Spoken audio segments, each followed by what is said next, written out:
A good 80% of the bad decisions a lot of people make in their spaces is due to trends and what they see on social media.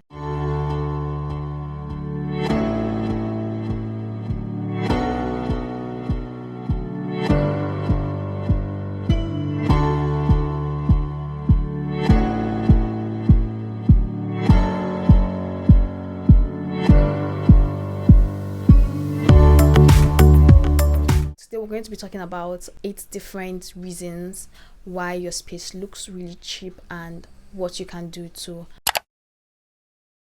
One thing I don't like about this planter basket is, one, I don't really think it serves its purpose, because the number one reason anyone would be getting a planter basket is for it to cover the original planter that the actual live plant comes in, or something that is at least aesthetic. This doesn't serve aesthetic, it doesn't even serve function, because it doesn't cover the original ugly plant buckets that it comes with. It looks really difficult to clean if you need to clean it, and also looks fragile to handle. I'm sure I'm not the only one that noticed that this planter basket looks so weak. Like, the legs look like if you're going to ever try to clean it, it's going to break, or if you try to handle it in a certain way, it's going to break. So I don't really see why you get a planter basket that doesn't serve the purpose.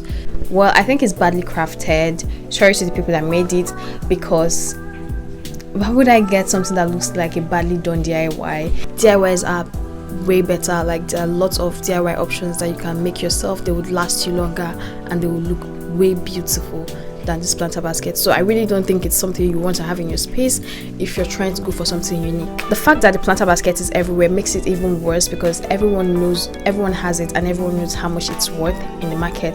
So anything that is everywhere obviously isn't something unique, and you shouldn't have something that feels like a uniform in your space.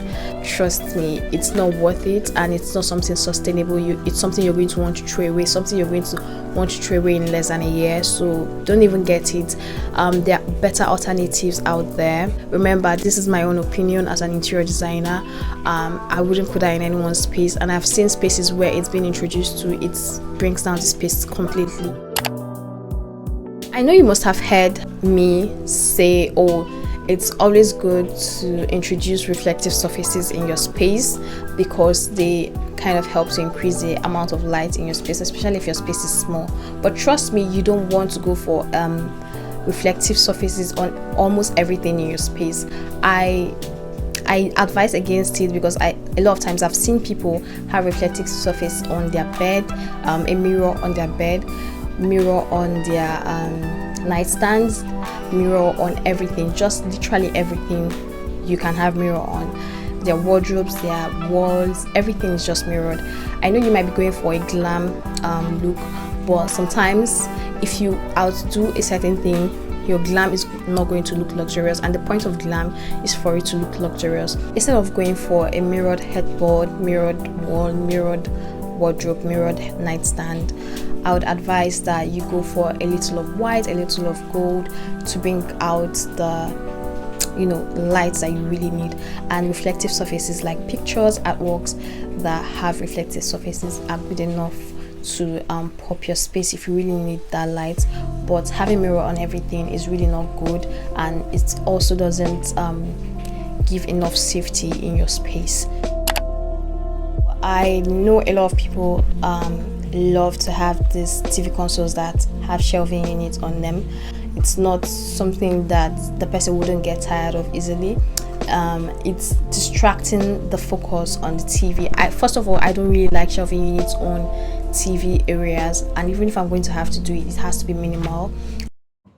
The open shelving that comes with the TV console is usually a waste of space, because you never get to store anything of value there except decor or books, and that's really not where you're looking for a shelf. If you're looking for storage space, you want an extra storage space, you want to store something of value there. But for these TV consoles, you're not able to do that.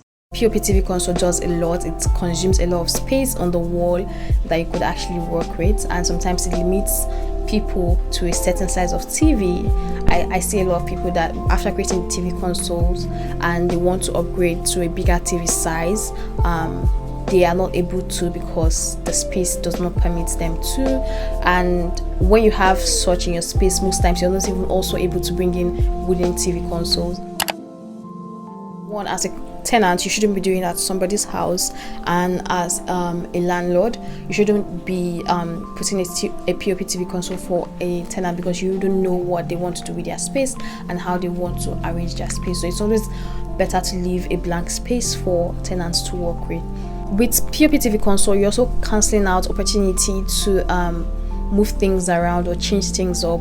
The truth is, you're definitely going to get tired of it. We evolve, we are humans, we follow trends sometimes, and most times you're never going to want to have POP TV console there forever. It's just one of those things that really, from the day it started, it already was outdated. A lot of times people don't even do it neatly, because one, you have to do a good screening job that almost looks like 100% screening job, and then you have to get good paints, quality paints, and you also have to make sure to avoid a good amount of texture, except you're actually going for texture in your POP TV console. But I really think a better alternative is wooden TV consoles with panels. If you really want the shelving units, it's going to come with the shelving units, something you can always move around if you're tired, if you think you want to rearrange your space. For me, I always rearrange my space. I always want to try out new things and see if I'm more comfortable with a certain kind of arrangement. So yeah, POP TV console doesn't look clean. It's not always properly done. It's always usually badly crafted. Like, the craftsmanship in it, in the screening and in the painting, is always bad, and it just doesn't look good, basically. This part of the video is in collaboration with FRAMEGIDI. I think art is luxury, and if you're going to have to get any art piece, then you have to be very intentional about it. It's not like a sofa that you know it's a compulsory for your space, whereby you can pick any sofa you want and feel sad or you like. There's no need going for luxury that doesn't make you happy. Art is luxury, so if you're going to have to go for art, then you have to go for something that speaks about your space, brings something into your space, or tells a story about your space or your personality. I always advise people to avoid arts that are overprinted. Sis, I know you've seen that fancy art piece on Lagos traffic and you really want to get it. I understand, I've been in that place before, but then after getting it, I got home and I realized that about 100,000 people also have it. So it's always better to avoid art pieces that are overprinted, because they don't look good. They really don't. That's why FRAMEGIDI is the #1 place I go to for unique art piece. I love to go crazy on Canva with the beautiful and abstract work with their elements, Canva elements, and I also love to go on other websites where I can just easily download images and pictures that I think are unique.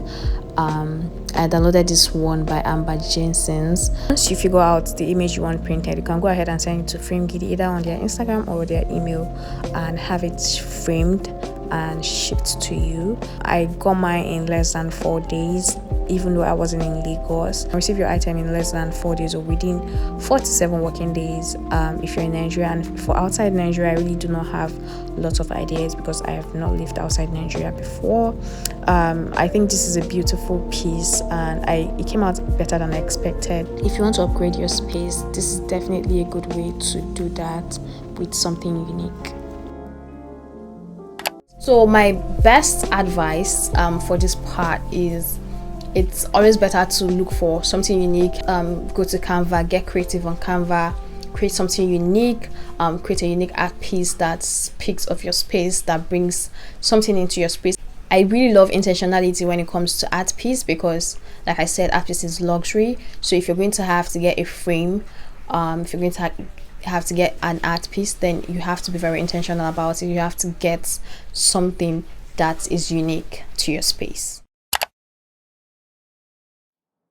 Having big furniture in a small space makes your space look so unplanned. It's always better to take a measurement of your space before heading to the furniture store to get furniture. I can't emphasize this enough. Showroom headboards belong to the showroom, while big furniture belongs to big spaces.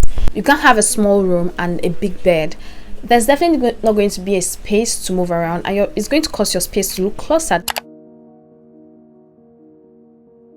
People get a sofa that is exactly the same with their nightstand, that's exactly the same with their bed, that's exactly the same. It just feels like it was 3D printed. Honestly, that doesn't look good. That doesn't look in any way luxurious. It doesn't speak class. It's always better to mix up a little of this and a little of that. Go for simplicity when you're working on your space, because you can easily get tired of that pattern at any point in time, and you don't want to be the type of person that would outgrow something you spent a lot of money on. Don't go for something that has so much pattern, because it's going to look like it was printed, or you went somewhere that there was a promo and they gave you all of it. Because trust me, it just doesn't look good to have everything in your space looking the same. Everything in your space, probably especially if the fabric of it is patterned. I know I've seen lots of houses that have patterned sofas and it's like black and gold. Those things don't really look good. They might be designer, but they don't look good. Most times they're actually fake designer, and that's where the worst problem is. Most times when you have these pattern items that are fake designer, it just doesn't speak good of your space. So if you're going to have to get anything pattern, get floral patterns, get patterns that are vintage looking kind of patterns. They would still be subtle to look at, and they won't be uncomfortable in your space. Because if you're going for all these fake designer pattern sofas, they really don't look good.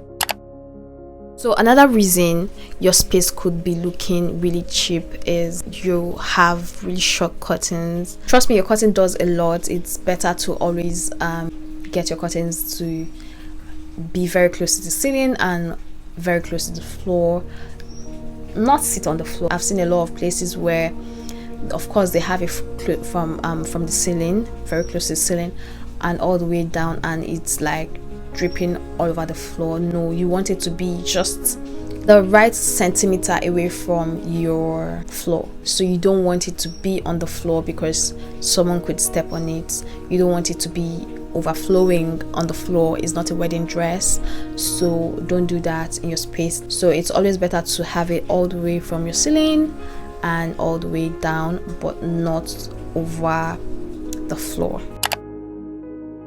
So that's it for this video. Thank you guys for staying tuned to this part. Don't forget to subscribe and thumbs up this video, and also share with your friends that you think might find it helpful. I'll see you in my next.